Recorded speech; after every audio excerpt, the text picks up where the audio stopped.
আজকে আমি বানিয়ে নিব ছোট চিংড়ি চচ্চড়ি। প্রথমে চিংড়ি মাছগুলোকে ধুয়ে জল ঝরিয়ে নিয়েছি। তারপর পরিমাণ মতন লবণ ও হলুদ মাখিয়ে 5 মিনিট রেখে দিলাম। তারপর আদা, রসুন, কাঁচা লঙ্কা, সর্ষে, পোস্ত ও দই দিয়ে একটা পেস্ট বানিয়ে নিলাম। তারপর কড়াইতে তেল দিয়ে তেল গরম হয়ে যেতে চিংড়ি মাছগুলোকে ভেজে নিলাম। গ্যাসের ফ্লেমটি মিডিয়ামে করে লাল লাল করে সব চিংড়ি মাছগুলো ভেজে নিলাম। তারপর কড়াইতে থাকা তেলের মধ্যে দিয়ে দিলাম একটা মিডিয়াম সাইজের পেঁয়াজের কুচি, একটা টমেটোর কুচি দিয়ে ভালো করে ভেজে নিলাম।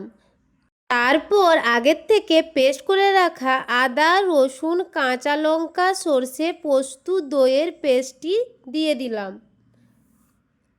তারপর দিয়ে দিলাম পরিমাণ মতন হলুদের গুঁড়ো, জিরের গুঁড়ো, লঙ্কার গুঁড়ো ও স্বাদের জন্য সামান্য চিনি দিয়ে ভালো করে কষে নিয়ে দিয়ে দিলাম 1 কাপ জল।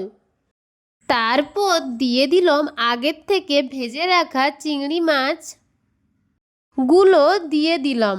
5 মিনিট ভালো করে কষে নিয়ে দিলাম চাট মশলা।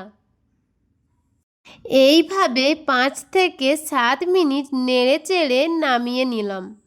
তৈরি হয়ে গেল আমার চিংড়ি মাছের চচ্চড়ি।